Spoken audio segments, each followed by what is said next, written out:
I can't believe the words that are about to come out of my mouth, but they're actually trying to make a Spider-Man 4 with Tobey Maguire and Sam Raimi returning. Yeah, that's right, I did not stutter. It turns out that I'm not the only one that wants Spider-Man!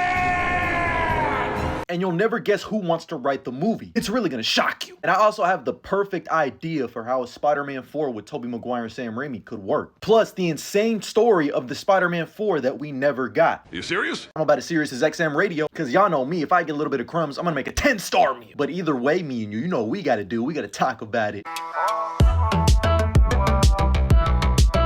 First things first, rest in peace, Uncle Phil. But for real, over the weekend, the Sam Raimi Spider-Man trilogy was re-released in theaters, which not only allowed all of us who love those films to revel in their greatness, but it also got a lot of people talking about a potential Spider-Man 4. Mainly, Mattson Tomlin, who is very active on Twitter, who didn't just help write The Batman, but has a lot of other really incredible writing credits like Batman, the Imposter 3-issue series, the Berserker comic run, other films like Little Fish, Mother Android, and Project Power. And just the other day, he talked about how he's trying to get in touch with Sam Raimi about writing Spider-Man 4. And in the past, he talked about how he wanted to explore a story where Tobey Maguire's Spider-Man balances life as both a husband and a father. And I don't know about you, but someone's cooking here. I've always felt like heritage and what it means to be a father always felt like a logical next step for Tobey's Peter. We kind of got him being like a big brother archetype in No Way Home. Even that showed us little flavors of him being a father. And I already know what y'all are going to be saying about the Tobey Maguire Raimi verse. Bruh, just let it go. But as long as there's delusion, there's hope. I don't care about legal issues, none of that shit. This is all hypothetical. But of course, to me, this needs Sam Raimi's stamp of approval, and it needs to be his decision to want to make this film. I respect that at the end of the day above all else. And in the past, just not too long ago, Sam Raimi made comments on if he was to make a potential Tobey Spider-Man 4, what would need to happen for it to work. And Sam Raimi, being the genius that he is, says it needs to be rooted in Peter's journey and his character. Like, what more can he do to grow? We've seen the origin, we've seen the struggle with responsibility, and we've seen the struggle with success in his trilogy. So the fourth film obviously has to have something to do with legacy and heritage and healing something deep down within Peter that has never been touched upon before, that has lingered throughout his entire life. But on top of that, Sam Raimi is also very smart. Every one of his villains needs to be the embodiment of that obstacle for Peter. So in this case, legacy, fatherhood. I have the obvious idea for what Spider-Man 4 could be about. And it all centers around Dylan Baker's Dr. Curt Connors, who eventually becomes the Lizard. And I know,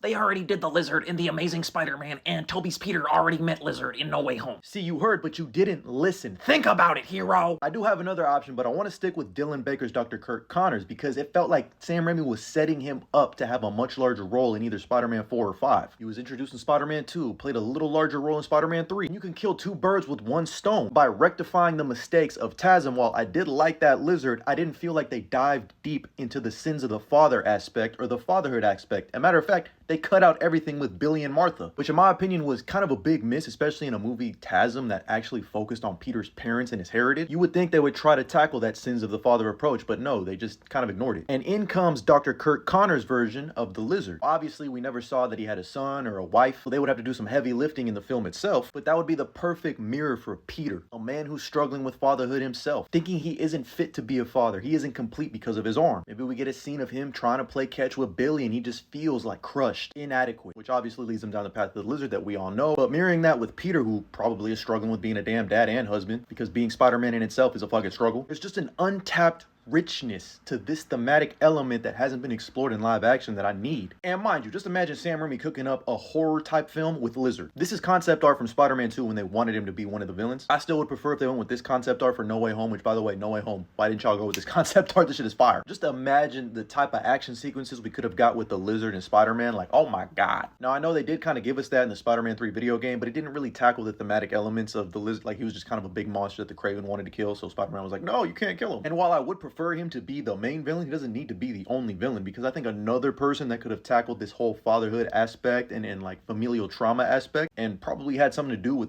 Curt Connors becoming the Lizard, finally getting Miles Warren, the Jackal, who I've always seen as being a good like dark mirror to with great power comes great responsibility, like a dark mirror to Uncle Ben, because this man takes no responsibility for everything that he does. Because while Peter struggles to protect his family using his responsibility, this motherfucker abuses his responsibility by creating his own fucked up family. Obviously with all the cloning shit, like the Gwen Stacy stuff, Spider-Man himself and himself. In a way, he is a father to his creations, but obviously an abusive one at that. It definitely feels like they were trying to tackle that type of angle with the Spider-Man 4 that was canceled, canceled, which, by the way, I'm going to include a scene of me explaining this entire story of the Spider-Man 4 that we could have gotten now. And what Sam Raimi had envisioned for this fourth movie is literally my wet dream. The main villain of the film was set to be Vulture, with Ben Kingsley's name thrown into the mix for the lead role, but they ended up going with John Malkovich, which is low-key a peak casting. I think he would have been a good Vulture. There were rumors that Anne Hathaway could be playing Felicia Hardy as Black Cat, who would eventually be revealed to be the Vulture's daughter. And I mean, I can just already think of how this story would have been amazing. There was even rumors that Angelina Jolie could have played one of the main villains in the movie too, possibly even as Black Cat instead of Anne Hathaway. But there were even storyboards written up with her likeness in it. And early on in the script development, they thought about having two villains, Vulture and the Lizard. That's right, Curt Connors from the second and third Spider-Man movie would finally turn into the Lizard. But Sam Raimi opted not to overstuff this movie, learning from his mistakes from Spider-Man 3. But it is cool that we got Tobey Spider-Man versus a Lizard. And Sam Raimi Spider-Man 4 would have opened up with a montage of Peter taking down various popular Spider-Man villains like Shocker, Hobie Brown's Prowler, Stiltman, and even Rhino, more akin to the classic Rhino, like a dude in a costume. But the end of the montage would be revealed to be Bruce Campbell, and that's how we would have gotten our Bruce Campbell cameo in this movie. It'd also be a funny way to explain why he keeps showing up as different characters throughout the universe. I would have loved to have gotten Ash as Mysterio, but I'm glad we got Jake Gyllenhaal because we ended up getting fire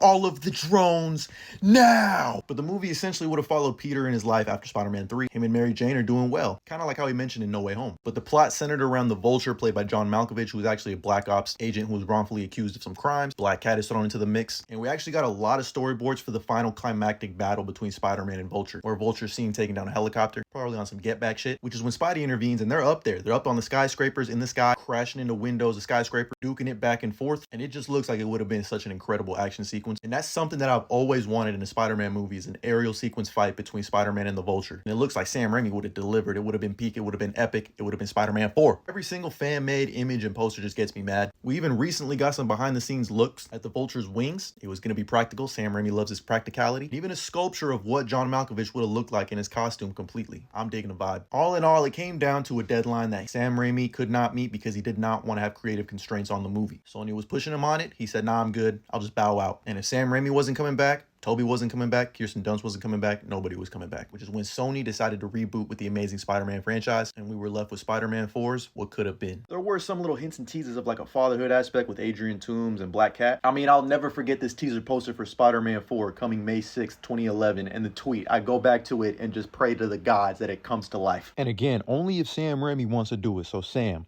please pick up Mattson Tomlin's phone call. Pick up the phone, baby, and make Sam Raimi, Tobey Maguire's, Kirsten Dunst's Spider-Man 4 and give us that legacy defining movie that'll change our lives forever.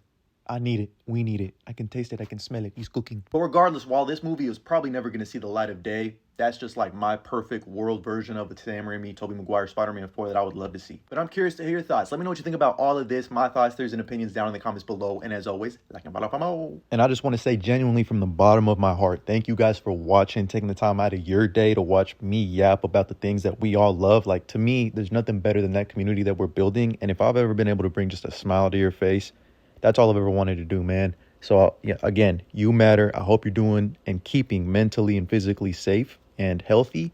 If you ever need someone to talk to, I'm always here. Love you. Remember, you matter. This world needs you in it.